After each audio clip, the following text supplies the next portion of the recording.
il ne pêche plus. Alors, par ces mots, j'aimerais nous dire ce soir de prier pour que l'Éternel nous garde auprès de lui. Tokoma ya Yesu. Mais tout ça la kaka ya Yesu. Na malobate, mais tout tika la pena ya Yesu. Commence à dire à ce Dieu, Yahweh n'a pas qui s'ayote. Pour bon zambe ma somba kamote. Nazalaka pour tout est oh aïe bien pas que David dimanche. Mais que je sois une personne, Père, qui a une intimité avec toi. Est-ce que tu peux commencer à dire à Dieu, Papa n'a pas qui s'ayote. On zambe ma somba kate. N'a pas qui s'amoutuga. N'a pas somba mon sousou. N'a pas divorcé Yesu n'a pas bala Yesu. N'a pas investir et s'imiter. N'a pas bandé l'investissement. Mais mon sang me nourrit. C'est une sang qui m'a été cacaroté. Yesu mon sang me nourrit. C'est une sang de l'unité. On se qui n'a qu'à passer la mon pauvre va me faire savoir. Voilà pourquoi Seigneur ce soir je te dis. Papa l'amour qui s'ayote. Mon sang me va sortir ma tête. Alors la fille qui s'ayote. Mon sang me va sortir ma tête.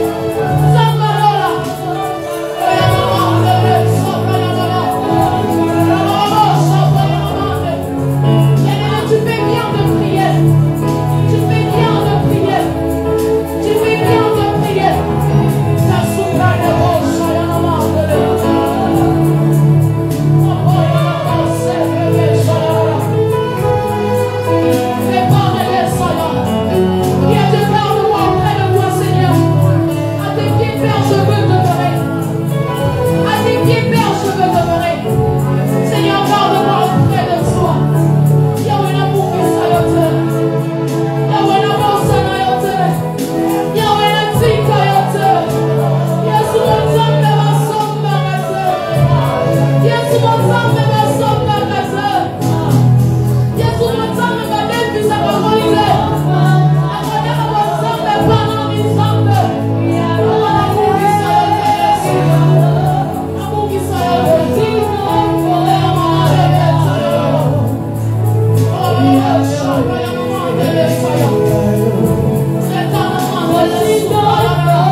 Est-ce qu'on peut tous être debout dans la présence de Dieu?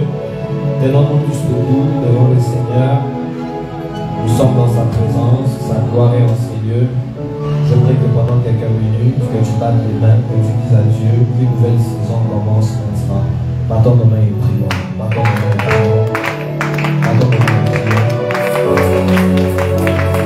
Prions comme des hommes de prière, prions comme des personnes qui désirent voir la main de Dieu. Prions comme des personnes qui désirent voir Dieu se lever, voir Dieu agir.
Par nos prières, créons l'atmosphère.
juste nos deux mains en l'air. Je voudrais qu'on soit tous debout dans la présence de Dieu. Tenons-nous tous debout dans la présence merveilleuse de notre Seigneur. Nous avons nos mains levées. Tu vas juste chanter ce chant avec moi.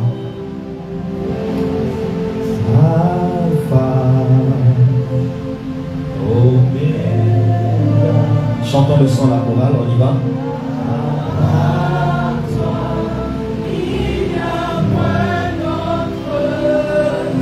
Déclare-le encore. Alpha, Alpha, Omega, Omega. À part toi, il n'y a pas d'autre. Proclamez encore. Alpha, Alpha, Omega. À part toi, il n'y a pas. Chantons-le ensemble. Oh, Alpha, Omega, Omega. À part toi, il n'y a point d'autre.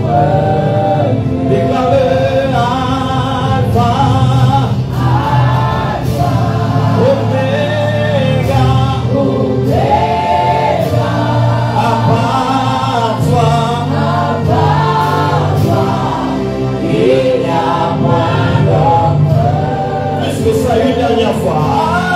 Alpha, Omega, Omega. À part toi, il n'y a point d'autre.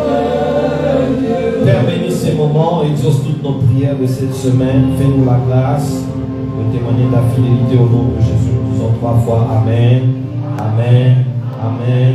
Amen. On acclame très fort le Seigneur Jésus. Acclame le Seigneur plus que ton voisin. Acclame le Seigneur plus que ta voisine. Alléluia. Que Dieu vous bénisse. Alors je voudrais vous demander de faire juste un exercice. La première, c'est celui de saluer d'abord votre voisin en lui souhaitant une très bonne semaine.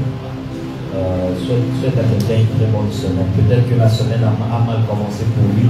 Soit quelqu'un qui va changer son atmosphère. Change son atmosphère par ta salutation.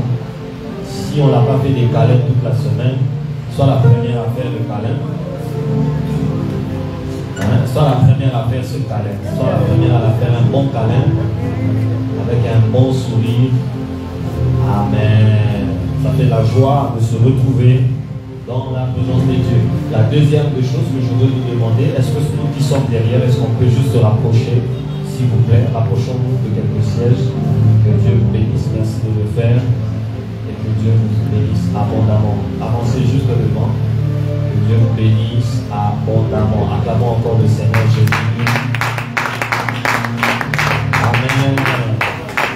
Alléluia. Amen. Je suis dans la joie d'être avec vous cet après-midi. Laisse juste un peu après, c'est toi. Je suis dans la joie d'être avec vous cet après-midi. Et c'est une joie pour moi de prier encore avec vous cette semaine. Amen.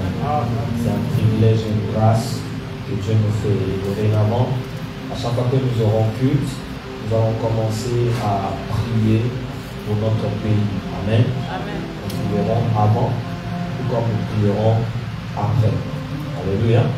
Lève d'abord ta main droite avec moi. Dis avec moi, Père éternel, mon pays entre tes mains. Qui aime ce pays? Qui aime ce pays où nous sommes? Qui veut voir le sang couler dans ce pays? Qui veut voir encore la guerre reprendre encore? Qui veut voir les événements bizarres qui s'est passé dans ce pays revenir encore? Lève ta main convenablement, dis à Dieu, Père éternel, je te recommande le Congo entre tes mains. Dis encore avec moi, Père éternel, pour l'amour de mon pays, je prie que tu t'imposes et que tu imposes ton règne. Au nom de Jésus, nous disons très fort Amen. Amen. Nous allons commencer à faire cette prière. Alléluia. Nous allons commencer à faire cette prière. J'espère bien que vous êtes tombés sur cette vidéo, de ce prophète, je crois qu'il est gabonais, je ne sais pas, qui partageait une vidéo d'une prophétie qu'il a vue, dont Dieu lui a parlé sur des choses qui devaient arriver cette année-ci, et voire même les débuts de l'année prochaine. Alors nous sommes de ceux, quand nous voyons des choses, la Bible dit ne méprisez pas les prophéties. J'étais dans un taxi, je sais pas, on était ensemble, je crois avec Daniel, on était dans un taxi la semaine passée, où le conducteur, celui qui conduisait, quand il a entendu parler de ça, il a dit ah, la main à moto. Et il a pas dit. La Bible dit ne méprisez pas les prophéties, hein. Qu'elles soient fausses, qu'elles soient vraies. La Bible dit ne méprisez pas les prophéties. Ce que nous n'avons pas vu, Dieu l'a vu. Alléluia. Ce que nous n'avons pas senti, Dieu l'a déjà senti. Ce que nous ne connaissons pas, Dieu le connaît déjà. La Bible dit qu'il connaît le futur, il connaît le présent, il connaît le passé. Il connaît ce qui va nous arriver. Voilà pourquoi quand une parole comme ça sort, ne la prenez pas à la légère, ne négligez pas. Priez. Mais quand vous priez, priez dans la victoire. Je répète, ne priez pas pour avoir la victoire, mais priez tout en sachant que la victoire est déjà acquise.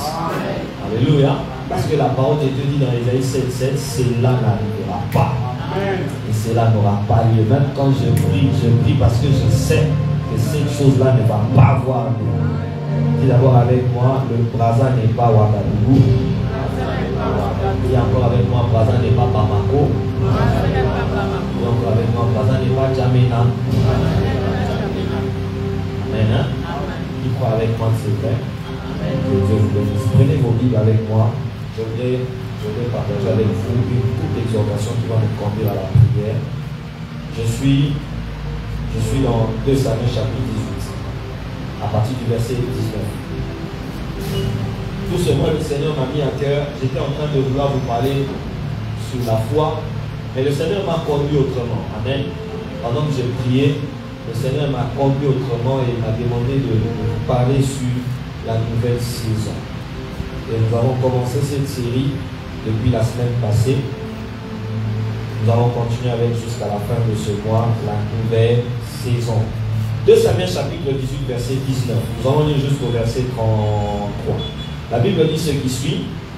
Achimat, fils de Tzadok, dit, laisse-moi courir et porter au roi la bonne nouvelle que l'Éternel lui a rendu justice en le délivrant de la main des ennemis, de ses ennemis. Joab lui dit, ce n'est pas toi qui dois porter aujourd'hui les nouvelles, tu les porteras un autre jour, mais non aujourd'hui, puisque le fils du roi est mort. Et Joab dit à Coushi, va et annonce au roi ce que tu as vu. Coushi s'est prosterné devant Joab et couru. Achimat, fils de Tzadok, dit encore à Joab, quoi qu'il arrive, laisse-moi courir après Coushi. Et Joab dit, pourquoi veux-tu courir, mon fils? Ce n'est pas un message qui te sera profitable. Verset 23, quoi qu'il arrive, je veux courir. Il insistait quand même. Je veux courir, reprit Achimat. Et Joab lui dit, cours Achimat. Cours. Achimat courut par le chemin de la plaine et il dévança Coushi. Dis avec moi, il courut par le chemin de la plaine. Et il dévança Coushi. Le verset 24. David était assis entre les deux portes. La sentinelle alla sur le toit de la porte vers la muraille. Elle leva les yeux et regarda, et voici un homme courait tout seul. La sentinelle cria et avertit le roi. Le roi dit, s'il est seul, il apporte des nouvelles. Et cet homme arrivait toujours plus près. La sentinelle prit un autre homme qui courait. Elle cria au portier, voici un homme qui court tout seul. Le roi dit, il apporte aussi des nouvelles. La sentinelle dit, la manière de courir du premier me paraît celle d'Achimat, fils de Tzadok. Et le roi dit, c'est un homme de bien et il apporte des bonnes nouvelles. Achimat cria et il dit au roi, tout va bien. Il se prosterna devant le roi, la face contre terre, et dit, béni soit l'Éternel ton Dieu, qui a livré les hommes qui levaient la main contre le roi, mon Seigneur. Le verset 29, le roi dit, le jeune homme Absalom est-il en bonne santé? Achimat répondit, j'ai aperçu un grand tumulte au moment où Joab envoya des serviteurs le roi et moi, mon serviteur, mais je ne sais ce que c'était. Et le roi dit, mets-toi là de côté. Et Asman se tint à côté. Le verset 31 dit, aussitôt arriva Couchi, et il dit, que le roi mon Seigneur apprenne la bonne nouvelle aujourd'hui. L'Éternel t'a rendu justice en te délivrant de la main de tous ceux qui se levaient contre toi. Le roi dit à Couchi, le jeune homme Absalom est-il en bonne santé? Couchi répondit, qu'il soit comme ces jeunes hommes, les ennemis du roi mon Seigneur, et tous ceux qui se lèvent contre toi pour te faire du mal. Alors le roi, saisi d'émotion, monta dans la chambre au-dessus de la porte et pleura. Il disait en marchant, mon fils Absalom, mon fils Absalom, que ne suis-je pas mort à ta place? Absalom, mon fils. Amen. Est-ce qu'on peut acclamer la parole de Dieu? Le Seigneur m'a conduit depuis le début de ce mois de nous partager sur ce thème, ce sujet, la nouvelle saison. Et j'aimerais déjà d'entrée de jeu dire à quelqu'un que le Dieu de la Bible, c'est aussi le Dieu de la nouvelle saison. Je ne sais pas si je l'ai déclaré à la Bible. Le Dieu de la Bible, c'est aussi le Dieu de la nouvelle saison. Je suis en train de prier que le Dieu que nous cherchons ici à la génération Joël se manifeste aussi dans ta vie et dans ton ministère, dans tes activités, dans tes projets, dans tout ce que tu entreprends, comme le Dieu de la nouvelle saison. La deuxième des choses, j'aimerais que tu retiennes est que Dieu peut te sortir d'une saison afin de t'introduire dans une nouvelle saison.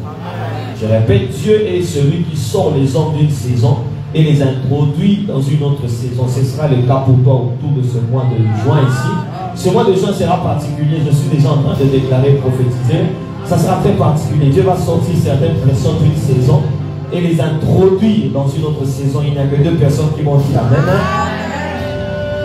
La troisième des choses que vous devez savoir, c'est que Dieu peut aussi clôturer une ancienne saison afin de démarrer avec toi une nouvelle saison.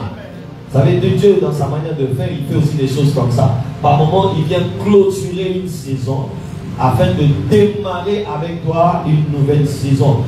C'est la raison pour laquelle la Bible dit il y a un temps, on y va, il y a un temps pour toutes choses, parce qu'il y a aussi un temps où les choses qui continuent puissent un peu s'arrêter pour que des nouvelles choses puissent maintenant démarrer. Je suis en train de le déclarer et le prier pour toi au cours de cette année, que tu puisses le vivre. Donne-moi un amen bien. Donne-moi encore un amen bien.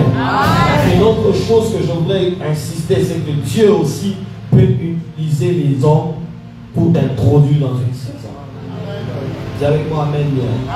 Dieu peut utiliser les hommes pour t'introduire dans une saison. Dieu peut utiliser des amis. Dieu peut utiliser des occasions. Dieu peut utiliser des opportunités. Dieu peut utiliser un événement de la vie pour t'introduire dans une saison. Vous savez ça? Dieu peut par exemple utiliser le mariage pour introduire quelqu'un dans sa saison. Dieu peut utiliser le voyage pour introduire quelqu'un dans sa saison. Dieu peut utiliser une promotion au travail pour introduire quelqu'un dans sa nouvelle saison. Dieu peut occasionner des nouvelles rencontres dans ta vie pour t'introduire dans la nouvelle saison. Dieu peut occasionner même un déplacement géographique, que tu quittes un pays pour un autre pays, une ville pour une autre ville, afin de t'introduire dans la nouvelle saison. Je suis en train de prier et de déclarer que cela soit vraiment le cas de quelqu'un ici. N'est-ce pas que tu vas remarquer que quand tu étais à Dolisie, tu étais une autre personne, et que quand tu es venu à Brazzaville, tu es encore devenu une autre personne. N'as-tu pas remarqué qu'il y a eu un changement, qu'il y a eu une évolution? Tu n'as pas remarqué ça? N'as-tu pas remarqué que quand tu étais à Pointe-Noire, certains avantages que tu avais, tu ne les as plus, mais quand tu es arrivé à Brazzaville, Dieu t'a ouvert certaines opportunités que tu n'avais pas de l'autre côté. Est-ce que vous n'avez jamais remarqué ça? Ça se voit d'ailleurs. Ça se voit d'ailleurs quand vous atterrissez à Charles de Gaulle, à Voici Charles de Gaulle ou à Zaventem. Quand vous atterrissez, prenez seulement votre téléphone, vous allez constater que la saison vient de changer. Vous avez déjà remarqué ça? Vous allez juste constater que la prise des photos, c'est le même téléphone que tu as toujours utilisé. Mais quand tu prends une photo, la qualité de la photo qui sort là, le pain qui sort là à ce moment-là, Parce que tu es seulement à sa vingtaine. Tu sens comme si l'atmosphère vient de changer. Est-ce que je peux déclarer ça pour quelqu'un? Ah, vous savez, il y a ces endroits où Dieu permet que tu arrives. Hein? Il y a ces endroits où Dieu permet que tu atterrisses pour que tu constates que oui, les choses viennent de changer. Je prie que Dieu le permette. C'est ton amen qui ne me donne pas, qui ne m'encourage pas. Je suis en train de prier que Dieu permette ça. Je suis en train de prier pour une soeur que Dieu permette des nouvelles rencontres dans des nouveaux endroits. Oh, je suis en train de prier que Dieu te donne d'entrer dans un cabinet où tu n'avais pas encore accès. Que Dieu te donne de rencontrer des ministres que tu n'avais pas encore rencontrés, des députés que tu n'avais pas encore rencontrés, des hommes riches que tu n'avais pas encore rencontrés. Oh, dis avec moi, amen bien. Est-ce que vous savez avec moi, il y a ces sommes d'argent, dès que tu commences à les toucher, tu sens toi-même que la saison vient de changer. Quand Dieu veut changer la saison de quelqu'un, même ses finances bougent. Vous êtes avec moi? Quand Dieu commence à changer la saison de la vie d'une personne, même les finances dans la vie de ces derniers changent. Vous allez voir, toi qui autrefois, tu gérais tes 20 000 comme si c'était des pierres, des diamants. Tu gérais tes 50 000 comme si c'était des millions. Mais dès que Dieu permet seulement que tu deviennes directeur, directrice, tu te rends juste compte que les 30 000 là, c'est l'argent de crédit. C'est l'argent de carburant. Un jour, j'étais avec Dems. Un frère m'a écrit. Il m'a dit, prophète, il me manque seulement 500 francs. Je cherche 500 francs. Maintenant, moi, je me suis regardé là où j'étais. Moi, j'étais dans la galère. Et dans ma galère, vous savez, il me restait combien? Moi, il me restait 4 000 francs. Je me suis dit, c'est que maintenant, on me donner. Si quelqu'un pour 500 francs, il dit que ce n'est rien, il ne reste que 500 francs. Non. C'est bon, amen bien. Que Dieu change ta saison. Je ne sais pas si je suis venu déclarer pour qui cette semaine. Je suis venu prophétiser ça. Que Dieu change ta saison. Alléluia. Mais il y a aussi ceci que vous devez savoir. Dieu est aussi celui qui respecte les processus. Lorsque Dieu veut t'introduire dans ta saison ou dans une saison, il arrive aussi des moments où Dieu respecte les processus. Il arrive aussi des moments où Dieu décide de suivre la procédure. L'une des choses que j'aime avec Dieu, c'est ça. Le Dieu de la Bible peut commencer à 1000 directement. C'est comme ça que vous allez voir avec la vie de Adam. Adam est né grand. Il n'est pas né bébé. Adam a commencé grand. Il avait déjà la barbe, il avait déjà tout. Ève a commencé maman. Elle avait déjà tout pour commencer. C'est comme ça qu'elle a commencé. Vous voyez ça? Mais quand Jésus a voulu venir, lui n'est pas venu papa ou tonton. Quand Jésus devait venir, il est venu d'abord venir. Parce qu'il arrive aussi des moments où Dieu, lorsqu'il veut faire la même chose qu'il veut faire, mais pour bien le faire, par moment, Dieu procède ici par le procès. Dieu accepte de passer par les étapes. Et avec moi, Dieu, c'est le Dieu des étapes. Donc d'abord, on va dire Dieu, c'est le Dieu des étapes. Dieu est celui qui peut commencer à 0 et aller à 1 million. Il peut commencer avec toi à 0 et puis il va avec toi à 1 million. Tout comme il peut commencer aussi avec toi à 1 million et puis il va avec toi au-delà. Mais moi, j'aime beaucoup le Dieu qui commence à 0. Oh, j'aime ces dieux quand il commence avec quelqu'un, il le prend de la poussière, du fumier, il les ramasse, il le travaille, il le peint, il le taille à sa manière, à sa hauteur, à son goût, et il le place au milieu des rois. C'est là que vous allez voir quelqu'un comme Gédéon. Dieu est allé les ramasser dans une famille où lui-même il était le cadet de la famille, sa famille était la dernière du village et son village était le dernier des villages, les derniers de leur tribu, et la tribu était la dernière des tribus d'Israël. C'était un benjamite. Vous voyez ça? Dieu est allé ramasser quelqu'un de 0 pour enlever les aides à sa vie et ajouter as à sa vie pour que ça fasse un héros. Je répète, Dieu a enlevé les aides qui brillaient dans sa vie, qui faisaient de lui un 0. afin d'ajouter le H de son nom de Yahweh qu'il avait mis dans Abraham. Dieu l'a ajouté au nom de Gédéon pour que celui autrefois qui était zéro considéré comme un héros. Je prie et je prophétise. Oh my God. Je ne sais pas pour qui. Je prie et je prophétise que Dieu prenne quelqu'un qui est parfait. Que Dieu te prenne du parterre où tu es, de l'inconnu où tu es, là où personne ne sait faire cas, là où personne ne sait te voir. La Bible dit qu'il n'avait ni beauté, ni éclat pour attirer les regards. Mais celui qui était le sauveur du monde, je prie de la poussière où tu es, que Dieu te prenne, t'élève et te fasse asseoir. Même là où personne ne pouvait pas te voir là. Là où on ne pouvait pas te voir, que Dieu t'impose là. Là où on ne pouvait pas te laisser entrer, que Dieu te fasse entrer. Là où c'était difficile, que Dieu permette. Est-ce que tu peux me dire un amen? Alléluia. Maintenant, écoutez avec moi. Je vous parlais de la saison la semaine passée. Je vous ai dit beaucoup de choses sur la saison. Je vous ai dit beaucoup de choses. Par exemple, je vous ai dit par exemple que la saison s'impose. Il arrive des moments où la saison s'impose, n'est-ce pas? Il arrive des moments où la saison décide de s'imposer dans la vie de quelqu'un. Quand Dieu introduit quelqu'un dans sa saison, ou quand Dieu commence une saison dans la vie de quelqu'un, il arrive des moments où Dieu permet à ce que la saison puisse s'imposer, parce que la saison généralement s'impose. Et vous-même, nous étions en saison de pluie, n'est-ce pas? Nous étions en saison de pluie. Et vous allez constater que dès le 1er juin, la saison est entrée, une nouvelle saison a commencé, tout s'est imposé, le climat a changé. C'est à vous maintenant de vous adapter. C'est à vous maintenant de bien vous comporter. C'est-à-dire votre accoutrement doit changer. Si autrefois vous étiez en train de mettre des vêtements légers pendant la saison sèche, vos vêtements légers, vous les gardez dans vos garde-robes. Vous allez maintenant mettre des vêtements lourds parce qu'il fait frais. Est-ce qu'on est d'accord? Non seulement que la saison s'impose, une autre chose est que chaque saison a sa particularité. Les saisons ne se ressemblent pas. Ouais, par exemple, pendant la saison de pluie que nous venons d'avoir ici, elle était caractérisée par la canicule. Il a fait très chaud. Hein? Non seulement qu'il a fait très chaud, les eaux du fleuve même sont même montées. Vous avez remarqué ça? Différemment de toutes les saisons de pluie que nous avons connues, il y a eu des inondations dans certaines villes. Par exemple, au Katanga, en RDC, quand vous allez au Katanga, dans la ville de Kalemi, le lac Tanganyika a débordé, est entré dans la ville jusqu'au point où les hippopotames et les poissons sont entrés dans la ville. Parce que le lac a débordé. Alléluia. Donc il arrive des moments où quand la saison commence, la saison elle s'impose. Deuxièmement, la saison a sa particularité. Chaque saison a ses particularités. Vous avez des choses.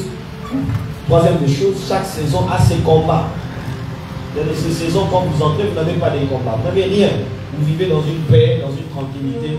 Mais il y a aussi ces saisons, dès que vous entrez, c'est des batailles et des batailles.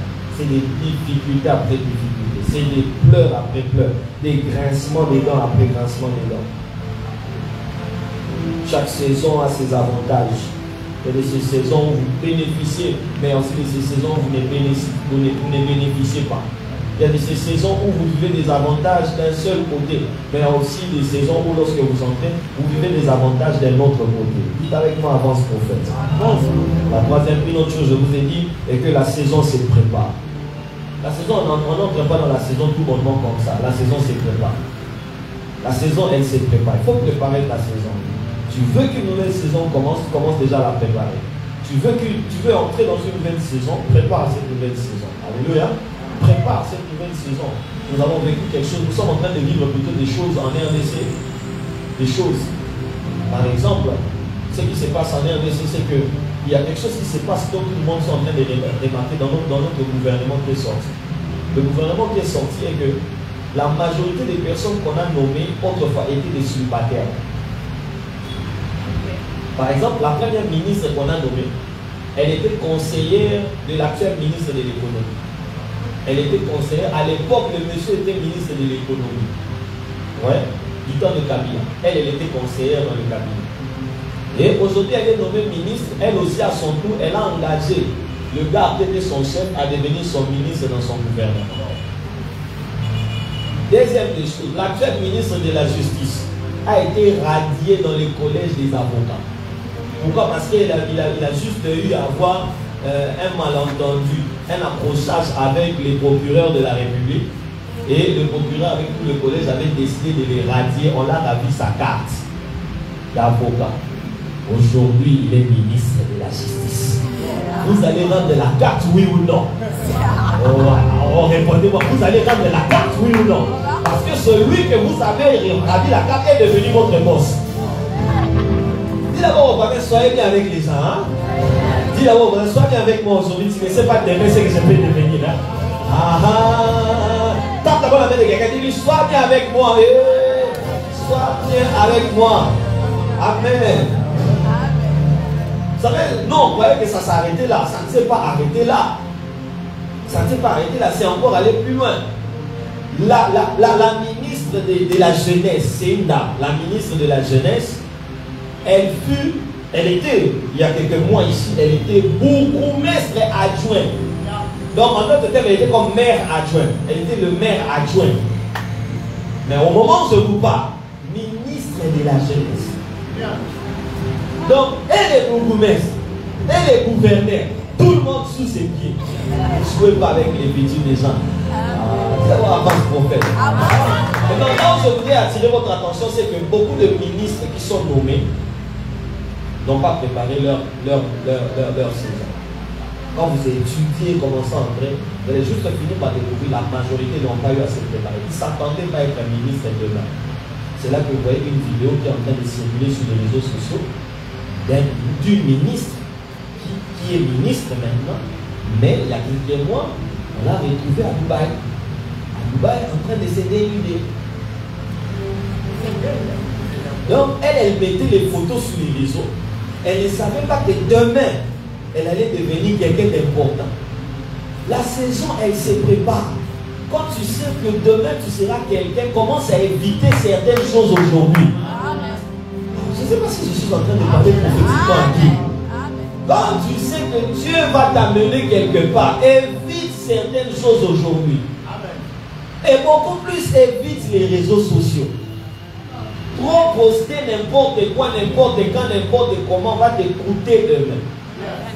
Moi aujourd'hui, si vous entrez dans mon TikTok, moi j'aime rire. Hein? Moi, en tout cas, moi les rires, moi c'est vraiment, moi j'aime rire. J'aime rire. C'est comme ça que je ne vieillis pas. Je vous dis la vérité, depuis un moment je constate que je commence à avoir des cheveux blancs, c'est les cheveux blancs qui commencent à apparaître, mais je ne vieillis pas. Parce que j'ai ri beaucoup.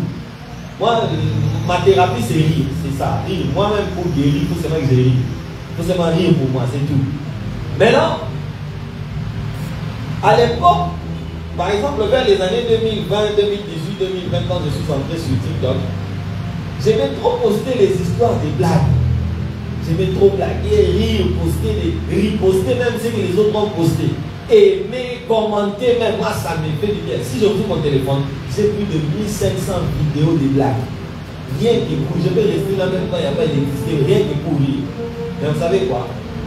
Depuis que j'ai commencé mes lives sur TikTok, la première des choses, j'ai d'abord effacé toutes les vidéos là dont je faisais. J'ai d'abord tout enlevé. Parce que vous savez, le monde des réseaux sociaux, c'est un monde bizarre. Tu ne sais pas qui te suit, tu ne sais pas qui te regarde, tu ne sais pas qui te connaît. Et pendant que toi, tu te dis, ah, personne ne me voit, on ne me connaît pas, on va seulement récupérer une ancienne de tes vidéos que tu as négligées. Quand vous voyez par exemple des gens, par exemple, comme des hommes de Dieu aujourd'hui, où on coupe leurs vidéos, vous voyez que c'est en vain. On commence à couper les vidéos des gens aujourd'hui. Hein. Donc quelqu'un va ramasser une vidéo de toi que tu as négligé, que tu as laissé, que tu as abandonné et utiliser ça comme une arme contre toi. Voilà pourquoi vivons bien aujourd'hui. Qui sent que demain est meilleur pour nous? Qui sent que dans les mois qui suivent ici, quelque chose peut changer dans sa vie? Qui croit avec moi que dans les semaines qui suivent, quelque chose peut se passer et puis tu te retrouves quelque part? Prépare ça déjà aujourd'hui. Et une autre chose qu'il faut savoir sur la saison, c'est que la saison s'annonce. Dis avec moi, la saison elle s'annonce.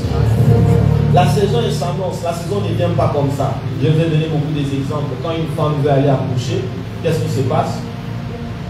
Il y a des signes, n'est-ce pas, qui montrent que l'enfant va naître. Quand il veut pleuvoir, il y a des signes qui montrent que là, il va pleuvoir. Quand quelque chose veut se passer, il y a des signes, oui ou non? Oh, oui ou non? De même quand une saison veut commencer dans la vie de quelqu'un, quand une nouvelle saison veut démarrer dans la vie de quelqu'un, cette saison-là, elle s'annonce. Tu vas remarquer même par la qualité des rêves que tu vas commencer à faire, que les rêves-là annoncent déjà qu'il y a quelque chose qui peut arriver.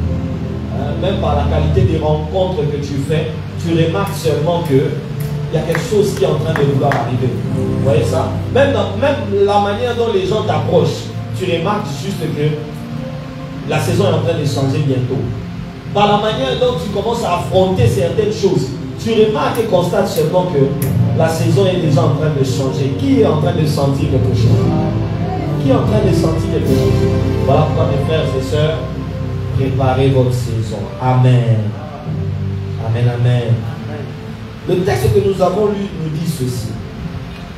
Le texte que nous avons lu nous raconte l'histoire, et puis je vais vous partager une courte exhortation rapidement et puis on va finir. Nous raconte l'histoire d'un homme qu'on appelle Ashimat. Dis avec moi Ashimat. Lorsque vous lisez ce texte, il y a 3 personnes qui sont dedans. Il y a Ashimat, il y a Kushi, il y a Absalom. Il faut aussi ajouter Joab et puis il faut ajouter David, n'est-ce pas? David était le roi, Joab était l'un des grands généraux, des hommes forts aux côtés de David. C'est des hommes que David avait beaucoup plus confiance. Et la Bible dit de cet homme qu'un jour Israël avait la guerre, devait affronter des armées. Et Joab se leva et dit à David, toi tu ne peux pas partir. Ces combats ici, laisse-nous battre cette bataille ici. Toi tu restes dans la maison. Parce que ta vie vaut plus que toute une armée d'Israël. Vous voyez ça? Il est resté à la maison parce que Joab avait insisté. Et la guerre était contre qui? La guerre était contre Absalom. Absalom était qui? Absalom était l'un des fils de David. Absalom était l'un des fils que David aimait beaucoup.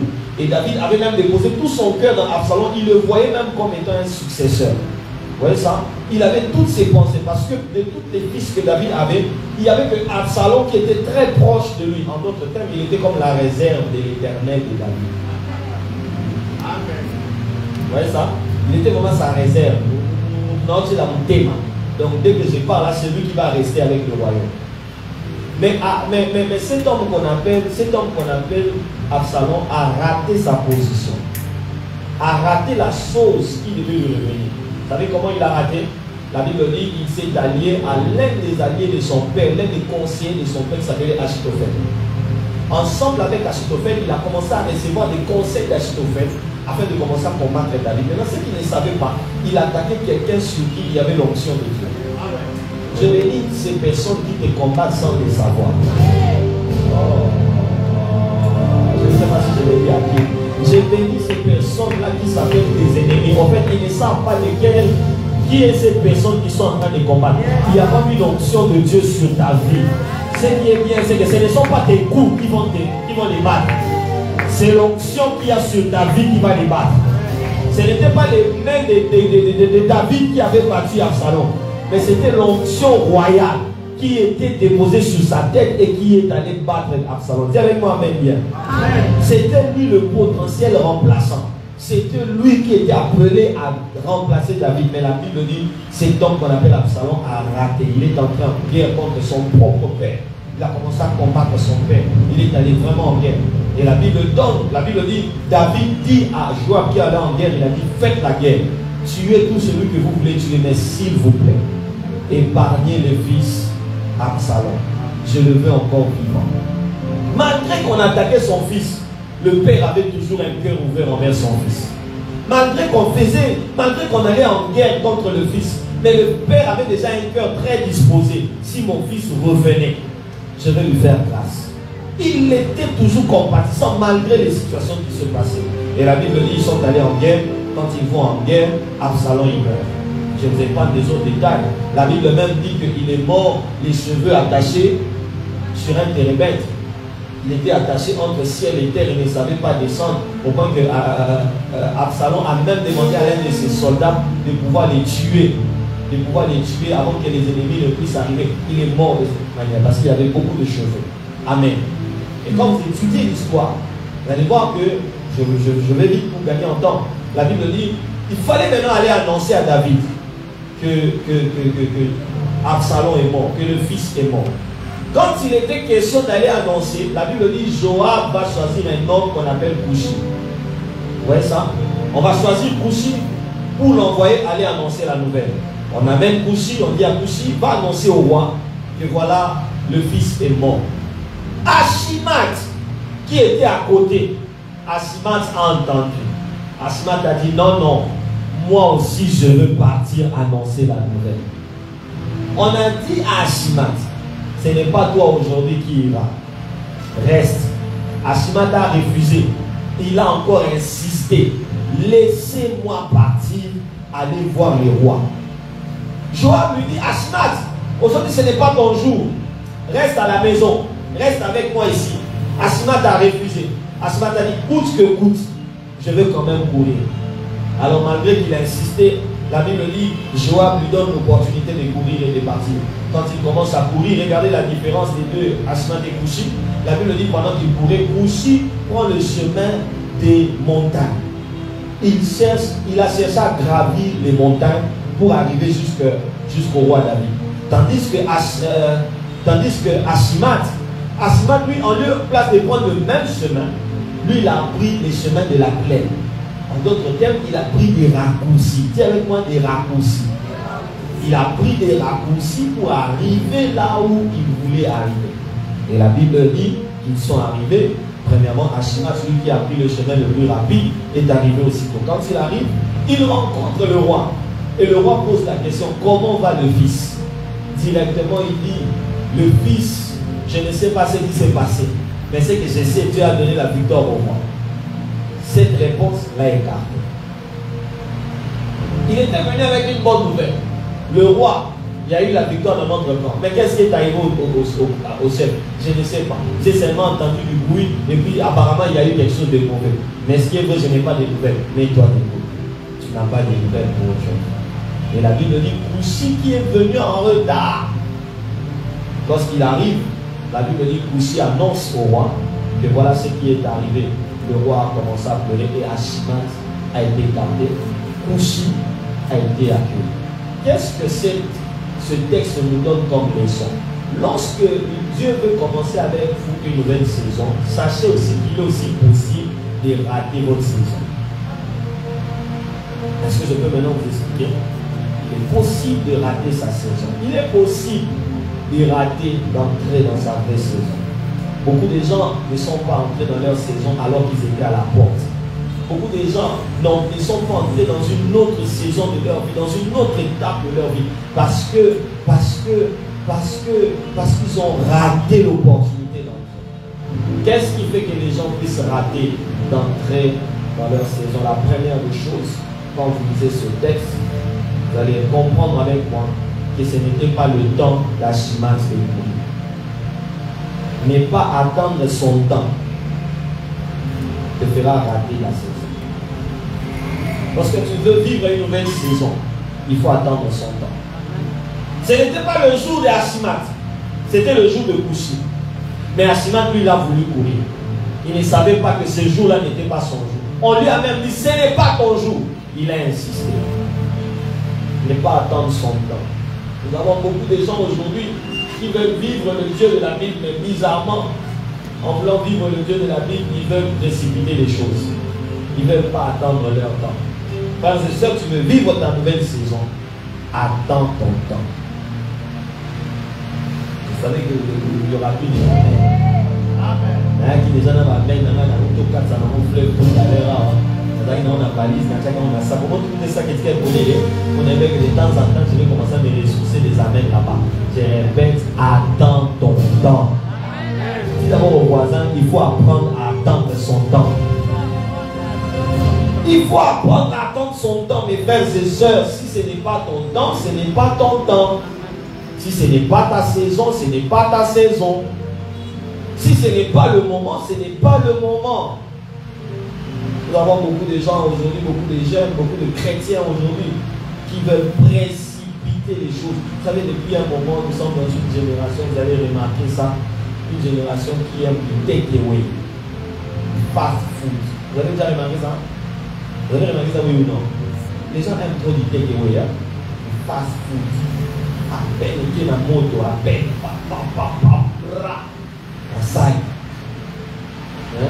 Vous allez voir des gens qui aiment tout le temps des omelettes. Et où me l'a raté? 3 minutes.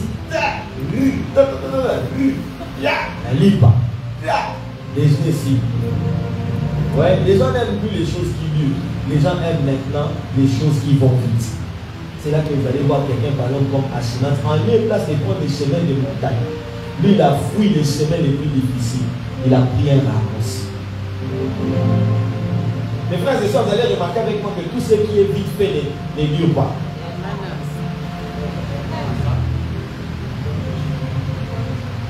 Tout ce qui s'appelle takeaway, fast food, ça ne fait pas grossir, oui ou non? Qui a grandi avec les fast food ici? Citez-moi ça. Qui a grandi avec les takeaway? Azate. Nous, on a grandi en mangeant les haricots. On a grandi en mangeant les sakasaka. On a grandi en mangeant les foufous. Et ces choses-là, pour bien les manger, ça doit drainer au feu. Chez nous, il y a un bondou ou encore un sakasaka qu'on appelle les bondous de caoutchouc. Il y en a ici. Il y en a ici. Les bondous de caoutchouc, ne vous en faites pas. Ça ne fait pas 30 minutes au feu. Hein. C'est les gens des bondous, vous mettez la braise là finie, vous ajoutez encore. La braise finie, le charbon fini, vous ajoutez encore. Ça finit, vous ajoutez. L'huile baisse, l'eau baisse, vous ajoutez encore parce qu'il faut que ça puisse cuire convenablement. Nous, à l'époque, quand on préparait l'haricot chez nous, à l'époque, on mettait l'haricot la nuit pour la préparer la journée. Vrai ou faux? Oh, vrai ou faux? Aujourd'hui, les haricots, comme vous préparez ici, il faut vérifier ça. D'abord, peut-être ça vient de la Chine. C'est des choses qui ne durent plus. Les choses après, vous mettez au feu. Après, vous... Non. Le Dieu que je prêche, que je connais, c'est aussi le Dieu qui peut garder quelqu'un dans l'anonymat pendant longtemps. Dieu peut te garder dans un secret pendant très longtemps. Ça peut te prendre des années, des siècles, mais tu es là avec lui. Écoutez, David a été un roi à quel âge? Qui connaît l'âge? À quel âge? À quel âge? Il est devenu roi à quel âge? Hein? À 30 ans. Vous êtes sûr? À 30 ans? C'est pas 33 ans? C'est à 33 ans qu'il est devenu roi. Calculez, 17 plus 33, ça fait combien? Moins 33. Ça vous fait combien? 17 ans. Ça fait combien? 17, ça fait 13 ans quelque part. 13 ans après qu'il soit un roi. Quand il était un roi, ne vous en faites pas, il était déjà devenu roi. La seule chose qui lui manquait, c'était l'investiture. C'est tout. Il avait déjà l'onction royale sur sa tête. Mais il a attendu. Parce que Dieu voulait d'abord lui faire passer par un chemin. Dieu voulait lui faire passer par des circuits, par des apprentissages. Dieu voulait le faire passer par des choses qui ne peuvent pas passer tout le monde. Le Dieu de la Bible veut t'amener quelque part, mais il ne t'amènera pas quelque part s'il vient avec toi de quelque part. Tu n'iras pas quelque part avec Dieu si tu ne viens pas de quelque part avec lui. Tu dois avoir un parcours. Ashimat croyait que non, si je prends les chemins de la plaine, les chemins les plus rapides, les raccourcis, les choses de vite, ça sera vite fait. Mais ceux qui ne savaient pas qu'on ne brûle pas les étapes, qu'on ne saute pas les étapes. Écoutez, retenez ça aujourd'hui. Tout celui qui saute les étapes vont les rattraper. Je peux vous prouver? Je peux vous prouver ça? Je peux vous prouver? Est-ce que tu sais que l'anglais que tu fouilles à l'école est la taille quelque part? Est-ce que tu sais que les maths et les chimies que tu fouillais, ça t'avait rattrapé quelque part? Est-ce que tu sais que même les cours d'éducation physique, les sports qu'on faisait à l'école, qu'on fouillait, oh non, je suis malade, aujourd'hui je ne fais pas du sport, ça nous a rattrapé quelque part? Ne jouez pas avec la vie, on ne saute pas les étapes. Tu sautes les étapes vont te rattraper. 2. Tu brûles les étapes, tu seras aussi brûlé par les étapes. Je sais que vous n'aimez pas des choses comme ça. Je répète, tu brûles les étapes avec Dieu, tu seras brûlé étape par étape. Tu vas te brûler étape par étape. Tu ne vas pas comprendre comment tu vas te brûler. Tu vas seulement te rendre compte que tu t'es déjà brûlé. C'est chaud. Amen. Amen. Donc il faut apprendre à attendre. Regardez Ashimat. Ashimat, il prend le chemin de la plaine. En lieu de place de prendre même le chemin de montagne. vous allez remarquer que tout celui qui prend le chemin le plus court n'a rien à dire. Mais celui qui prend le chemin de montagne a une histoire à raconter. Ah oui, il a des expériences à raconter. Parce qu'il vous dira comment la première montagne, quand il a traversé, comment c'était difficile. Comment quand il allait sur la deuxième montagne, comment c'était compliqué. Comment il a transpiré pour arriver. Oh, je vous dis pour toutes les personnes qui traversent des moments comme ça. Il va arriver un temps où en fait Dieu te fait passer par là parce qu'il est en train de mettre un discours dans ta langue.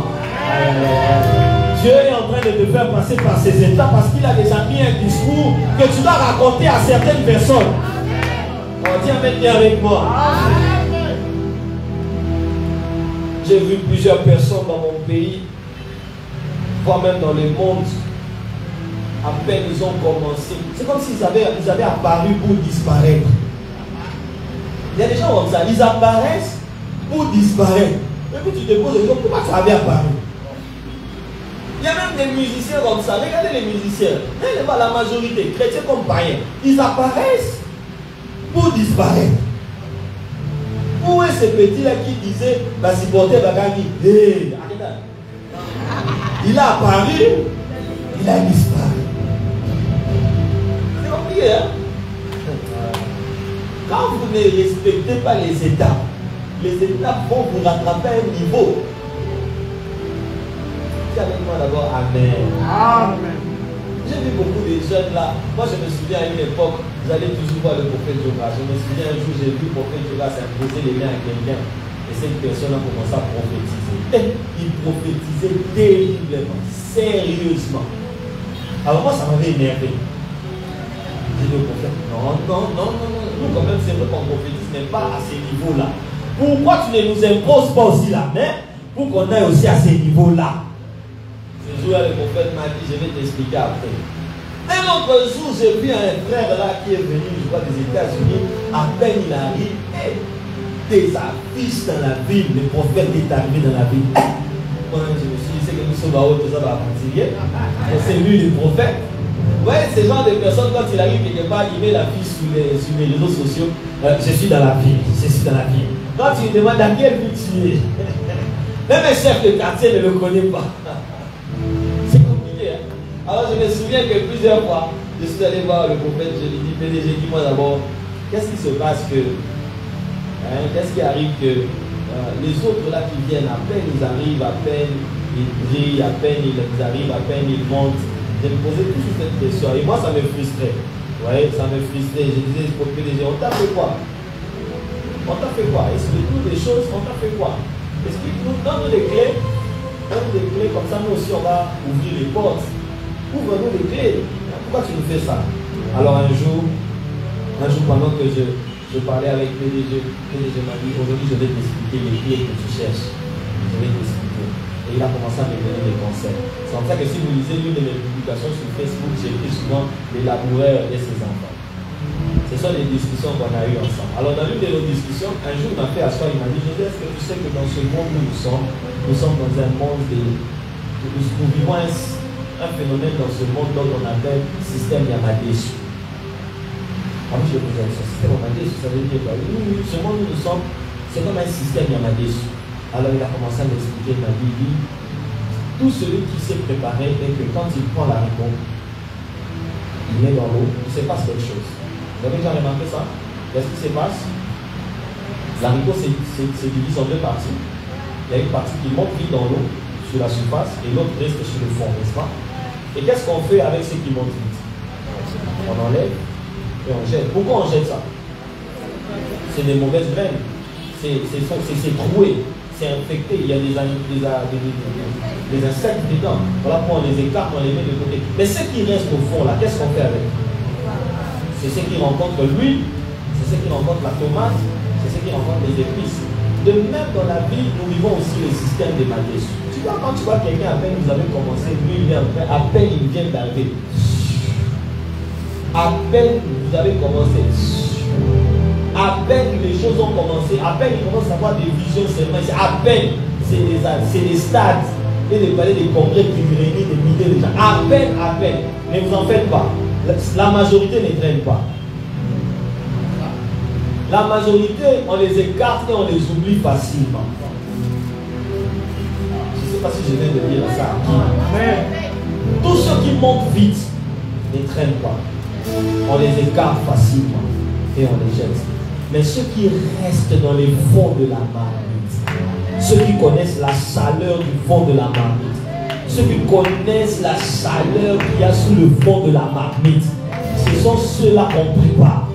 Ce sont ceux-là qui montent sur le riz et qui peuvent même être consommés par des rois et par des princes. Mon frère, ne regrette pas parce qu'aujourd'hui tu es sur le fond de la marmite. Ça fait chaud en bas, mais c'est pour un objectif. Oh, je ne sais pas si je parle à qui. Ça brûle en bas, ça dégrince. Tu veux même fuir, mais Dieu est là. Ne t'en fais pas. Ce n'est pas en vain. C'est juste pour un temps. Et c'est pour un objectif. Il va aussi arriver un temps, toi qui es sur le fond de la marmite, tu vas te retrouver sur l'assiette qu'un roi doit consommer. Oh my God, je suis venu prophétiser à quelqu'un. Il y a des dimensions prophétiques que Dieu n'a pas encore commencé avec toi parce que ça doit se manifester devant les présidents. Il y a des dimensions d'argent que Dieu n'a pas encore permis que ça arrive. Parce que Dieu a prévu que ça se manifeste à une certaine époque. Qui est encore avec moi? J'étais il y a 2 jours ici avec l'un de mes petits. Je venais de prêcher le dimanche dans une église. J'ai prêché le dimanche là dans une église. Et quand j'ai rentré, vous pouvez suivre la vidéo, hein, c'est sur Facebook. Dieu m'a tellement utilisé là-bas. Alors pendant qu'on rentrait, le petit avec qui j'étais a commencé à me dire, maintenant pourquoi tu ne prends pas tous les services? Tu mets ça aussi sur Facebook, tu coupes aussi des morceaux. On fait aussi des... Comment on appelle? Hein? Des teasers, tout ça, des vidéos, pour un peu booster les choses. On trouve que les autres là nous mentent. Pourquoi tu ne fais pas des choses comme ça? Je lui ai dit, petit, c'est bien, mais tu vas mourir. Qui on viendra arrêter? Qui on va indexer? Qui on va tenter? Vous ne serez pas là. Quand la pression va venir, vous allez dormir chez vous. Hein? Moi, c'est moi qui serai face à la réalité. Tout d'abord avance pour faire. Et je lui ai dit non, ce n'est pas encore le moment. Il va arriver un moment où ces choses-là, on ne va pas les chercher. Ça viendra de soi. J'ai suivi le témoignage du prophète Joël Francis. Ça m'a fait du bien. Le prophète Joël Francis a dit quelque chose. Il parlait à son église. Il a dit qu'il y a un frère qui est en train de prendre ses vidéos, qui est en train de poster ses vidéos et ses services comme ça. Et il dit qu'il n'a jamais vu ce frère, ni d'Adam, ni d'Ève, il ne le connaît pas, il ne sait même pas à quoi il ressemble. Et c'est le frère que vous voyez souvent sur les réseaux sociaux là qui s'appelle Japhet Samba. On ne l'a jamais vu, mais quelqu'un qui est sorti de quelque part, qui commence à prendre des vidéos de lui et commence à booster, et il est très suivi. Quand le prophète Dieu partage, lui il a des 4000, des 2000 j'aime. Mais l'autre, quand il partage, il a des 20 000 j'aime. Donc, en d'autres termes, c'est quelqu'un qui est en train de booster les ministères d'autrui sans argent. Vous voyez, il y a certaines choses, laissez les temps au temps. Je ne sais pas si je viens de dire à qui ça. Laissez les temps au temps. Il va arriver un temps où certaines choses, on ne forcera plus. Certaines choses, on ne courra plus derrière ça. Laissez juste le temps au temps. Amen. Amen. Je le vois souvent dans mon pays. Permettez-moi que je parle souvent de la RDC, je n'ai pas le choix. Je le vois souvent dans ma génération où vous voyez les jeunes, à peine ils commencent à prophétiser comme ça. Daddy. Père. On l'appelle la père. J'ai même vu l'autre là, on l'a appelé les pères des voyants. Ah, lui il est déjà au niveau des pères des voyants. Bon, nous sommes des fils des voyants. Lui il est déjà au niveau des pères. Donc c'est lui le père qui coordonne tous les voyants de la vie. J'ai vu des gens s'attribuer des titres, des noms et des surnoms. Vous allez entendre des noms comme des Mejawan. Les titres là c'est bien. Hein? C'est bien les titres là. D'ailleurs la Bible dit qu'on appelait quelqu'un comme Balaam. Balaam a dit, je suis celui quand il s'est fléchi, les yeux s'ouvrent. Vous voyez ça? Balaam, fils de Béor, c'est lui qui se prosterne et les yeux s'ouvrent. On parle même de quelqu'un, on dit qu'il est fils de tonnerre. Il y a des surnoms, c'est bien les surnoms, mais attends, il faudrait que ces surnoms-là soient vraiment la vraie personne que tu es. Hein? Au risque de nous dire que tu es un lion alors qu'en réalité tu n'es qu'un chat avec un micro. Je ne sais pas si je suis en train de parler à qui aujourd'hui. Dis d'abord au voisin, ne précipite pas les choses. Attends ton temps. Attends ta saison. Mon frère, attends ton temps. Ma soeur, attends ta saison. La saison arrive. Il faut attendre. Il ne faut pas précipiter. Vous allez voir Achimand découcher. Achimand a voulu prendre le chemin le plus court. Il a voulu raccourcir les choses. Raccourcir pour qu'ils soient vus. Raccourcir les choses pour qu'ils soient aussi connus. Raccourcir les choses pour qu'ils soient aussi invités. Écoute, quand je dis que les saisons ici, ça ne se fait pas, Dieu sait pourquoi il ne permet pas que tu rencontres certaines choses. Parce que ce n'est pas encore le moment. Dieu veut d'abord te forger. Dieu veut d'abord te former. L'objectif de Dieu, quand il te fait passer par des choses comme ça, quand il te garde dans le secret, c'est parce qu'il veut te travailler encore. Mon frère, est-ce que vous savez que dans les hauteurs, plus tu montes là, plus tu auras des vertiges? Est-ce que vous savez ça? Est-ce que vous savez que quand vous montez dans les hauteurs, on entend difficilement? Vous savez ça? Est-ce que vous savez que quand on est dans les hauteurs, on regarde moins en bas et qu'on regarde plus en haut? Continuez. C'est que tu ne sais pas, tu vas te retrouver un jour dans les hauteurs. Et vous savez, tout celui qui est monté quand il tombe, ça fait plus de bruit. Hein? C'est là que vous voyez quand certaines personnes tombent, ça fait des bruits qui traversent même les océans. Parce qu'ils étaient trop montés. Dieu aussi, avant de te faire monter, il passe aussi par des processus. Alléluia. Amen. Je ne suis pas contre le fait que quelqu'un doit aller prier pour quelqu'un. Non, on va prier pour les gens. Mais ne précipite pas les choses. Je ne suis pas contre que quelqu'un aille prêcher. Va prophétiser. Fais l'œuvre de Dieu. Fais comme l'Esprit de Dieu te conduit de faire. Mais s'il te plaît, mes frères et sœurs, ne brûlons pas les étapes. Amen. D'abord, Amen. Ne brûlons pas les étapes. Moi que vous voyez ici, si vous me demandez depuis quand je prophétise, je veux vous dire la vérité. J'ai commencé à prophétiser depuis que j'étais tout petit. Demandez au prophète maintenant, il vous dira. Moi, mon prophétique s'est activé par les rêves. Moi, j'ai rêvé beaucoup. J'ai rêvé beaucoup. Il m'arrivait vraiment de beaucoup rêver. Qui fait que je peux vous expliquer sur les rêves vraiment avec beaucoup de détails. Parce que j'ai rêvé beaucoup. Et la majorité de mes rêves ne rataient pas. Jusqu'aujourd'hui, ça ne rate pas. Par exemple, tout ce que nous vivons aujourd'hui, je peux vous dire que ça, j'avais vu ça. J'ai même noté ça. J'ai même un cahier chez moi où j'écris souvent mes rêves. Il m'arrive souvent de beaucoup rêver. Il m'arrivait même depuis très petit.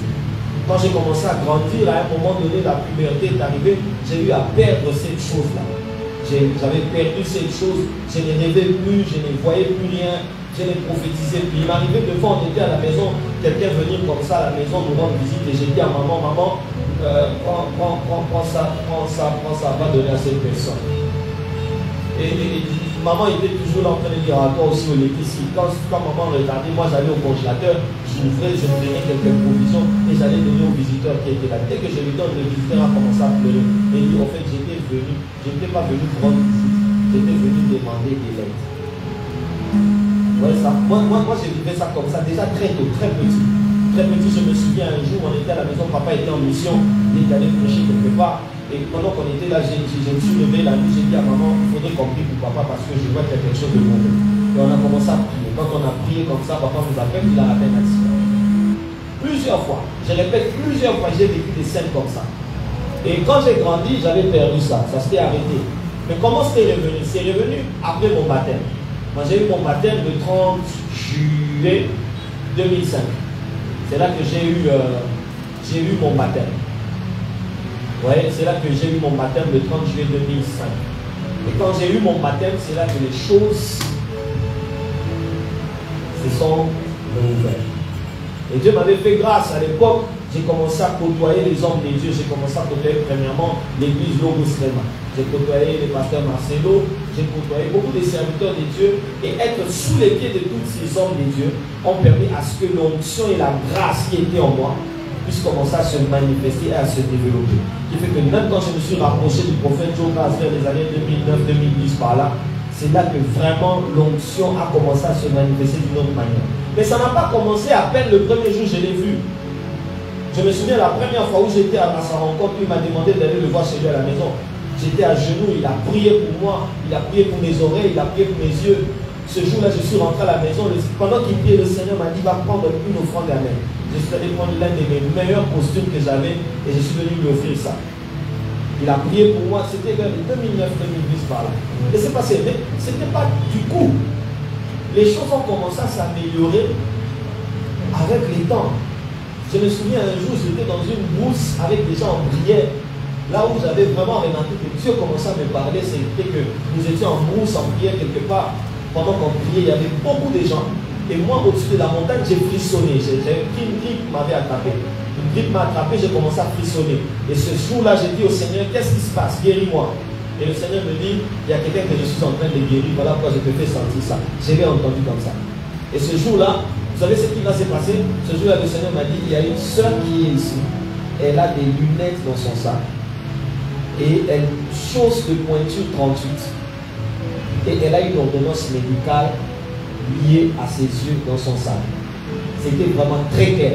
Et je dis à Dieu, si c'est vrai, donne-moi un signe. Alors le signe que Dieu m'avait dit est qu'elle sera la seule qui chausse 38 dans l'assemblée. 2, elle sera de teint clair. Et je suis monté, j'ai dit à Dieu, le deuxième signe que je te demande, je ne demanderai pas la parole qu'on me donne, mais que parmi eux, que quelqu'un me dise de passer devant vous parler. Et c'était, vous savez, dès que j'ai seulement dit ça, la minute qui a suivi, celle qui conduisait la prière, dit, bon, papa José, viens d'abord, frère, viens d'abord, viens, tu vas nous conduire dans la louange. Et c'était vraiment indirect. Quand j'arrive comme ça, j'ai dit, ok, c'est le signe que j'avais demandé à Dieu, voici les choses que j'ai vues, que j'ai entendues. J'ai entendu qu'il y a quelqu'un ici qui a dans son sac une ordonnance avec des lunettes, mais cette ordonnance tient lieu de ses lunettes. Et cette personne souffre de yeux. Et parmi même que je parlais, du coup j'ai eu le numéro de téléphone de la personne. Et je lui ai dit, ton numéro de téléphone c'est ça. La soeur a crié dans la salle. Si j'étais comme nos frères d'aujourd'hui, le lendemain affiche, banderole, on y va au palais des congrès, oui ou non? Oh, oui ou non? On y va au palais des congrès parce que les choses, comme quelqu'un m'a dit un jour à qui bureau de son pôle à Awa. Si c'était à l'époque, si c'était de nos jours aujourd'hui, vous allez laisser la barbe, tunique blanche, déjà. Dis d'abord à quelqu'un, attends ton temps. On dit d'abord au voisin, attends le temps. On dit encore à quelqu'un, attends le temps. Amen. Si je ne vous dis pas, ça ne va pas vous aider. J'ai vu beaucoup de jeunes là échouer. Hein. Moi j'ai vu beaucoup de jeunes échouer.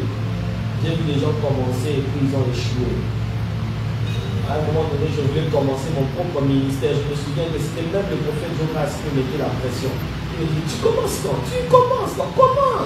On va t'accompagner, commence. Je dis, non, je ne me sens pas dans ça.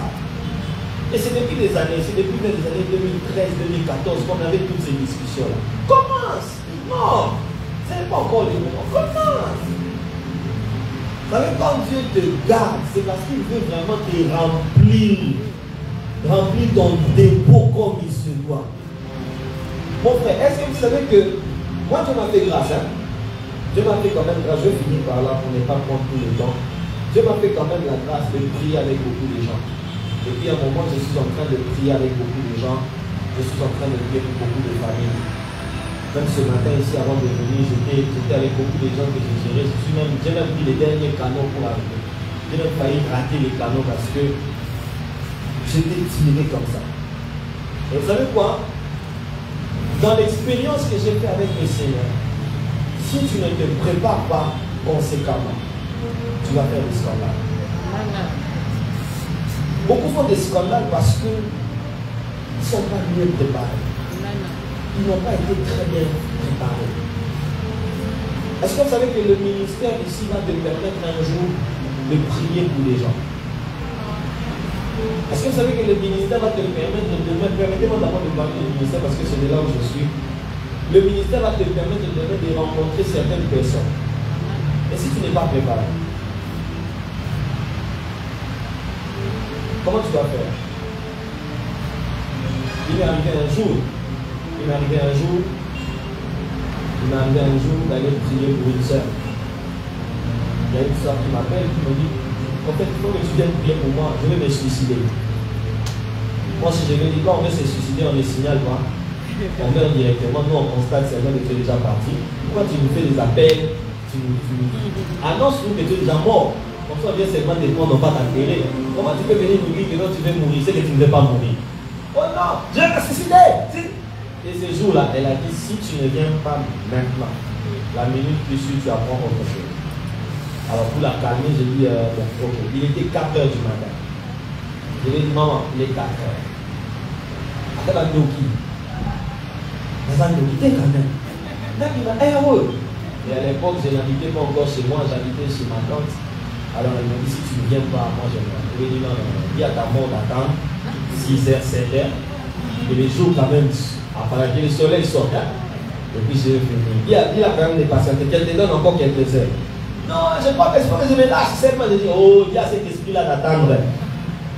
J'ai pris le téléphone et je dis, ok, je vais arriver. À 7 h du matin, j'organise moi quelque chose là pour créer une occasion pour moi de sortir. Et je sors. Quand je sors, j'arrive chez la soeur. À peine j'arrive comme ça, la soeur me reçoit. Dès que ce que je n'ai pas remarqué, c'est que dès que je suis entré, on a directement fermé toutes les portes. Et là où j'étais, moi je n'avais pas remarqué ça. Je l'ai remarqué après. Quand nous nous sommes installés au salon, j'ai remarqué que le salon était déjà bien épais, comme si elle avait déjà fait passer la serpillère très tôt matin, elle a parfumé la maison, tout. Elle avait déjà tout fait. Et quand on arrive comme ça, on s'installe, le déjeuner est servi. On a pris le déjeuner, il était 8 h, on a pris le déjeuner. On a tellement pris le déjeuner. Vous savez, c'était vraiment un déjeuner. Hein. C'était pas le thé. Parce qu'il y a une différence entre le thé et les déjeuners. Oh, vous êtes avec moi, oui ou non? Voilà, les déjeuners, tu prends le lait, tu ne prends pas le lait, tu prends le lait, tu prends le jus, pas vos jus là, le jus vraiment, tu prends le jus, tu prends le lait, tu as le jambon, tu as le saucisson, tu as tout, tu as l'omelette, tu as tout. Et tu fais les choix. Ce jour-là, j'avais mangé. Les déjeuners seulement, j'étais déjà ici. Et on était là, après elle a allumé la télé, on a commencé à suivre une série. Moi, je l'observais toujours. On a suivi la série. Après, moi, je me disais, mais elle devait mourir à 4 h, non? On a suivi la série jusqu'à... Après 11 h, la bouffe est prête. On venait à peine de prendre le déjeuner à 9 h. À 11 h, la bouffe était prête. Alors quand elle sert la bouffe, ce n'était pas une petite bouffe. C'était vraiment l'haricot mélangé avec des patates, avec les, comment on appelle, les porcs à l'intérieur. Là, comment c'est lourd. Là, elle a mis le riz, elle a mis 2 coca là à côté, avec du piment à manger, papa. Mange d'abord. Je dis, mais toi, tu devais me dire, non, avant de t'annoncer la nouvelle, tu dois d'abord bien manger comme ça. Quand tu vas recevoir la nouvelle, ça te trouve déjà bien bombé. Alors ce jour-là, j'ai mangé, on a commencé à raconter. Après un moment, on est allé s'asseoir, on a fini, j'ai maintenant fait j'ai dit, ma soeur, maintenant dis-moi, tu as voulu te suicider, c'est quoi la raison? Alors la soeur m'a dit, en fait, si j'ai voulu me suicider, c'est parce que je n'ai pas dormi toute la nuit, je ne faisais que voir ton visage, tu tournais dans ma maison, tu tournais. Alors j'ai commencé à dire, qu'est-ce qui se passe? Après, j'ai senti que mon cœur a commencé à brûler. Après, je me suis dit, il faudrait que je t'en parle en face. Je veux que tu deviennes mon mari. Ouais. Donc, tous les scénarios qu'elle avait fait là, c'était pour me corrompre. Mais elle m'a dit que je suis le rabat. Amen. Ce jour-là, je me suis retrouvé là. Je me disais, Seigneur, je fais quoi ici? Je fais comment? Déjà, tu es lourd, tu ne sais plus courir. Je vais courir comment? Après un moment, je me suis levé, je dis, je vais te répondre. Je suis allé voir la porte, j'ai vérifié la porte, elle avait déjà bloqué la porte, elle a enlevé la clé. Et j'ai commencé à réfléchir, Seigneur, je fais quoi ici? Je fais comment? J'ai disparu, je sors par la fenêtre, je sors comment? Et la soeur m'a dit, tu me dis seulement oui maintenant. Tu vois la chambre, elle est déjà apprêtée. Tu vois la douche, elle est déjà apprêtée. On entre là-bas, on fait tout, il n'y a personne. Je J'habite seul, donc on fait tout, et puis voilà, et puis voilà. Je suis sur la chair, je mets ma main sur la chair, je ne peux pas vous mentir, je dis les choses. Et ce jour-là, j'ai dit à la soeur, je suis désolé, j'étais encore célibataire, hein, mais je lui ai dit, je suis désolé, moi je suis déjà engagé, je suis engagé au Saint-Esprit. Elle dit, il ne va pas faire la micro-lo, il va pas TTS, il va trop spirituel. Non, je suis engagé au Saint-Esprit. Saint-Esprit, on a mon lit, mon gars, là, dans le papa Yaka. Je lui ai dit à la soeur, en tout cas, je sais que l'opportunité, elle est bonne, l'occasion, elle est là, mais ça ne va pas être bien. Et ce jour-là, je me souviens, je ne peux jamais oublier, on a commencé à courir au salon, comme Tom et Jerry. On se suivait. Yaka, viens d'abord par ici. Non, ma soeur, attends d'abord. Viens. On s'est suivi jusqu'à un niveau. Toute la nourriture que j'avais mangée était finie.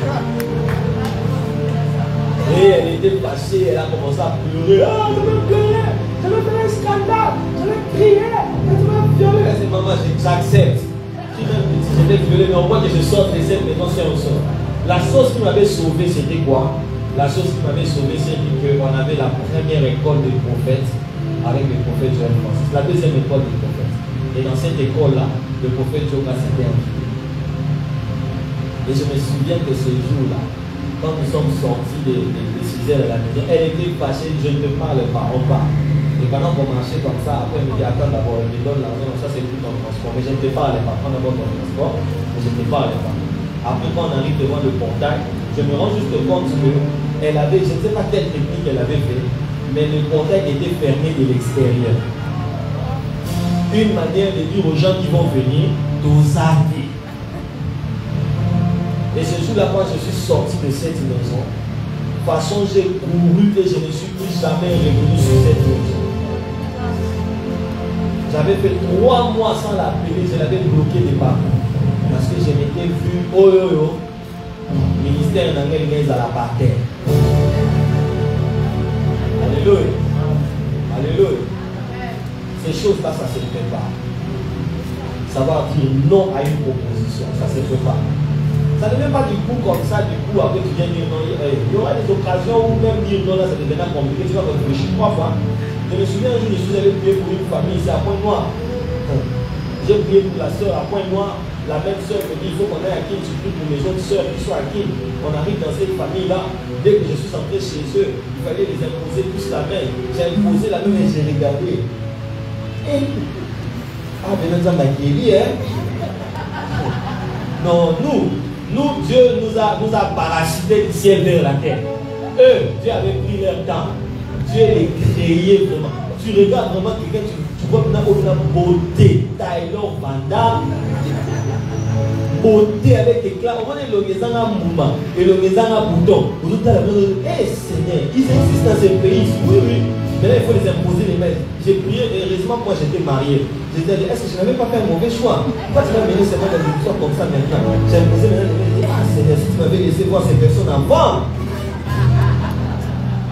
Amen. Dala, vous savez, le ministère n'est pas facile. Hein? Il faut se préparer à ces choses-là. Toi qui veux aller au-dessus, prépare-toi.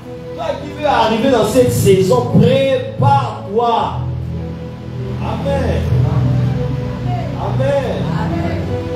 Est-ce que vous savez que le ministère va même faire venir l'argent dans ta vie? L'onction peut attirer l'argent. Et l'onction peut attirer l'argent de partout. Et l'onction peut même attirer l'argent des méchants envers toi. L'onction peut attirer l'argent. Il y a des gens, quand ils viennent dans nos ministères, c'est avec des intentions de nous nuire. Je me souviens, il y a quelques semaines ici, je suis allé prêcher dans une église, on m'a remis l'offrande. Directement, j'ai senti dans mon esprit qu'il ne fallait pas que je touche à cet argent. Directement, c'était automatique. Dès qu'on m'a remis, éteignez juste la lumière, j'ai juste senti dans mon esprit qu'il ne fallait pas que je touche à cette enveloppe. J'ai pris cette enveloppe, je l'ai gardée dans la voiture. Je l'ai laissée là, moi je suis monté à la maison. Et j'ai commencé à prier à la maison. J'ai dit à Dieu, si cet argent vient de toi, élis-moi. Si ça ne vient pas de toi, élis-moi. Si ça ne vient pas de toi, que je ne l'utilise pas. J'ai prié pendant plusieurs jours.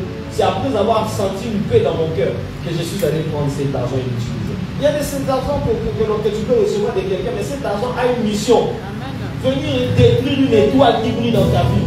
Venir détruire une grâce de Dieu dans ta vie. Ces choses-là, ça se prépare.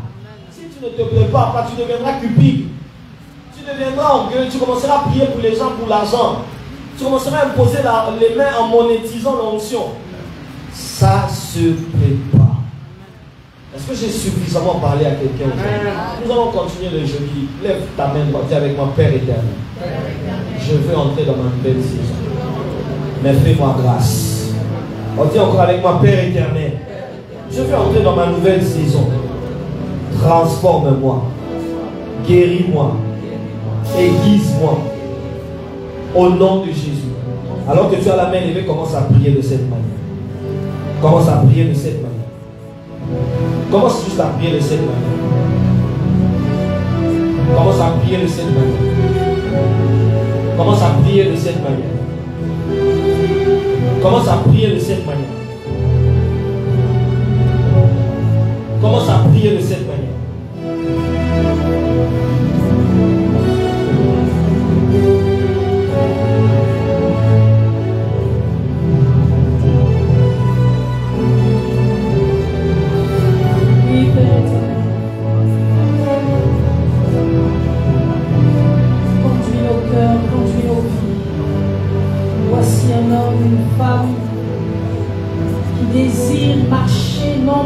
Selon la vitesse que lui intime son âme, mais plutôt selon le rythme qui vient de toi, selon la vitesse qui vient de toi. Oui, prie encore, élève encore ta voix, parle encore à Dieu, parle encore à Dieu. Dis-lui, Père éternel, accorde-moi de marcher à la vitesse de l'esprit et non selon la vitesse de ma chair, selon les désirs de mon âme. Parle à ton esprit, parle à Dieu, parle à Dieu, parle à Dieu, parle à Dieu.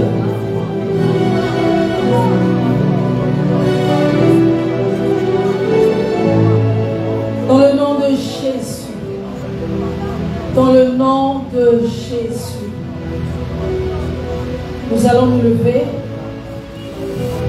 Est-ce que tu peux prendre le temps de te lever?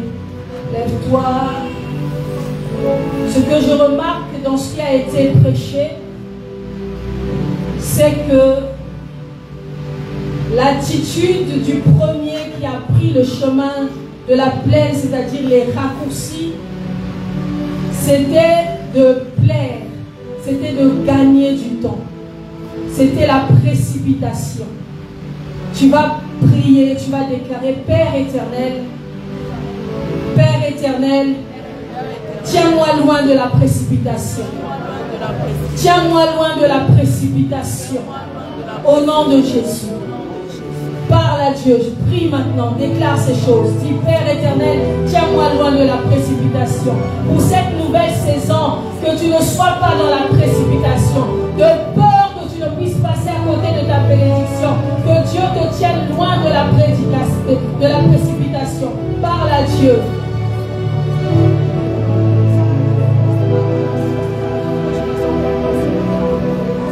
Oui, prie, vas-y, monte, parle à Dieu, parle à Dieu, parle à Dieu. Dis, Père éternel, pour cette nouvelle saison, tiens-moi loin de la précipitation. Tiens-moi loin de la précipitation.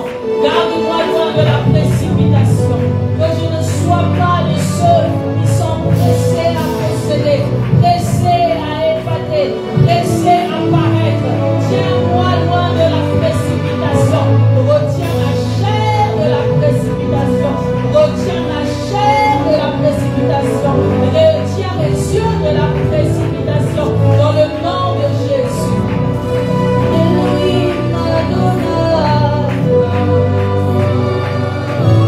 Oui, Père éternel. Merci parce que tu écoutes les prières.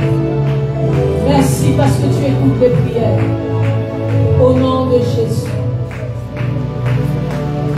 Père éternel, merci parce que tu écoutes nos prières. Merci parce que tu es celui d'ores et déjà qui accomplit et exauce, puisque tu l'as dit que tout ce que nous demandons avec foi en priant, tu nous le donnes. Dans la mesure où nous le demandons dans le nom de Jésus. Dans le nom de Jésus. Dans le nom de Jésus. Est-ce que tu peux acclamer le Seigneur? Célébrer celui qui vit à jamais. Que son nom soit loué. Amen, amen. Nous bénissons Dieu pour ces moments. Dans le même élan, nous voulons prendre le temps d'apporter nos offrandes, nos engagements. Pour ceux qui ont un engagement, ceux qui ont reçu des messages de communication par rapport aux engagements qui ont été pris pour la salle, sentez-vous libre d'apporter cela. Pour toute personne ayant son offrande, nous pouvons lever nos mains et nous allons prier pour ces offrandes. Que cette offrande que tu apportes dans ce panier soit comme une semence que tu envoies en terre, qu'elle te revienne avec grâce et sujet d'action de grâce et de bénédiction et de louange dans le nom de Jésus. De la même manière que la parole dit, jette ton pain dans les eaux et avec le temps tu le retrouveras. Que tu te souviennes et que Dieu se souvienne de chaque fois que tu plonges ta main pour mettre ton offrande, que le Seigneur te rencontre et que le Seigneur te bénisse. Tu peux t'approcher pour apporter ton offrande. Approchons-nous. Approchons-nous pour apporter nos offrandes. Approchons-nous pour apporter nos offrandes dans le nom de Jésus. Père, merci pour ces offrandes. Merci pour ces offrandes. Bénis les vies de ces hommes et de ces femmes à qui et en qui tu mets le cœur de bénir cette œuvre. De la même manière que tu parfais cette œuvre, parfait aussi les vies, les âmes et les familles de ceux qui apportent dans ce panier. Souviens-toi aussi de ceux qui n'ont pas pu disposer, Père éternel, de leur offrande. Tu connais les cœurs, Père, bénis-les. Rencontre-les dans leurs attentes dans le nom de Jésus. Amen, amen. Nous sommes reconnaissants pour ces moments et nous sommes bénis pour les vies de tout un chacun. Nous continuons nos temps de prière pour le jeudi prochain. Je pense que les communiqués sont les mêmes. Nous avons les départements qui sont ouverts, nous avons la modération, la louange, où au fur et à mesure le Seigneur nous bénit de nos bien-aimés qui nous rejoignent. Pour ceux qui ont une grâce, le talent, le piano, pour tant d'autres dons et de grâce pour exercer, sentez-vous chez vous. Nous serons bénis de marcher, de cheminer avec vous. Amen. Nous avons aussi les départements comme la sécurité ou encore l'entretien, où nous avons besoin et nous manquons certainement de bras. Ce sera une bénédiction tout en sachant qu'il y a les offrandes matérielles ou financières que nous donnons, mais aussi à l'offrande de notre temps et aussi l'offrande de service. Toutes ces choses comptent devant notre Seigneur. Amen, amen. Nous serons donc là jeudi. Pour tous ceux qui ont un engagement, nous sommes là et nous avons les numéros de téléphone sur les affiches. Sentez-vous libre d'apporter votre main, d'apporter vos aides afin que cette œuvre puisse avancer. Nous allons nous lever sans plus tarder au regard de l'heure. Amen. Que Dieu vous bénisse abondamment. Que Dieu vous bénisse. Amen. Que Dieu bénisse toutes ces personnes qui contribuent pour l'achat d'instruments. Nous avons déjà commencé cette collecte et par la grâce de Dieu, Dieu est en train de nous faire grâce. Je crois dans les semaines qui sont devant, vous allez constater que nous aurons quelques instruments déjà ici dans la salle. Amen. Par la grâce de Dieu, est-ce qu'on peut acclamer le Seigneur pour cela? Ne manquez pas de le faire, prenez un engagement. Il y a des gens qui ont pris des engagements, qui ont déjà commencé à honorer leur engagement discrètement. Je voudrais que vous ne puissiez pas manquer cette opportunité. Comme je vous l'ai dit, il y a un papa qui m'a vu et qui m'a dit qu'il voulait acheter tous les instruments du seul. Alors, je vais dire aussi, papa, ta parole, tu ne vas pas prendre la bénédiction de tout le monde. Ça ne sera pas quand même assez correct de le faire. Laisse-nous aussi distribuer la grâce aussi un peu. Amen. Donc vous voulez offrir quelque chose au ministère, la guitare, les baffles, vous voulez offrir quelque chose comme instrument de musique. Tout comme vous voulez offrir aussi comme par exemple une caméra qui peut nous aider à bien faire les choses, un ordinateur, vous voulez offrir quoi d'autre? Tout ce qui est lié aux médias, tout ce qui est lié à la musique, ça va beaucoup nous aider. Amen. Avant de prier pour nous, est-ce qu'on peut recevoir Papa Herman, s'il vous plaît, dans notre intervention? Je vous fais la grâce de l'avoir cet après-midi. C'est un nom de Dieu bien. Est-ce qu'on peut l'acclamer? Merci beaucoup, Papa. Merci beaucoup. Merci de nous visiter. Est-ce qu'on peut acclamer l'homme de Dieu, le prophète qui est venu nous visiter aussi aujourd'hui? Prophète, que Dieu te bénisse. Merci d'être venu. Tu es venu de Quintero, c'est ça? C'est où? C'est où? De Mukondo? De Poto ici. Ah d'accord. Que Dieu te bénisse. Que Dieu bénisse l'œuvre que vous faites et que Dieu vous le rende. Amen. Alors je voudrais que pour le jeudi, est-ce qu'on peut inviter quelqu'un pour le jeudi? Quelqu'un peut inviter une personne le jeudi? Alors je vous attends le jeudi avec vos invités et ça me fera du bien. Les bons nommés, on va prier. On va rendre grâce au Seigneur pour ce qu'a été notre culte. Tu vas bénir le retour. Tu vas demander à Dieu de te garder, de te sécuriser jusqu'à ton chemin de retour. Je vais inviter Papa Herman qui va aussi prier pour nous pour la clôture. Prions au nom de Jésus. Prions. Prions le Seigneur. Prions le Seigneur. Prions le Seigneur. Prions le Seigneur. Seigneur, nous bénissons ces offrandes. Nous bénissons ces offrandes. Nous bénissons ces personnes qui ont mis ses mains dans ces paniers. Bénis-le en retour. Visite-le en retour. Fais-leur du bien. Et qui témoigne ta grâce et ta foi. Élève ta voix. Élève ta voix. Bénis ton chemin de retour. Bénis la semaine. Que Dieu te fasse grâce. Que Dieu te visite. Que Dieu t'exauce. Que Dieu te donne de témoigner sa main. Que Dieu te donne de témoigner sa grâce. Au nom de Jésus, que Dieu te donne de témoigner sa grâce, que Dieu te donne de témoigner sa grâce, que Dieu te donne de témoigner sa grâce.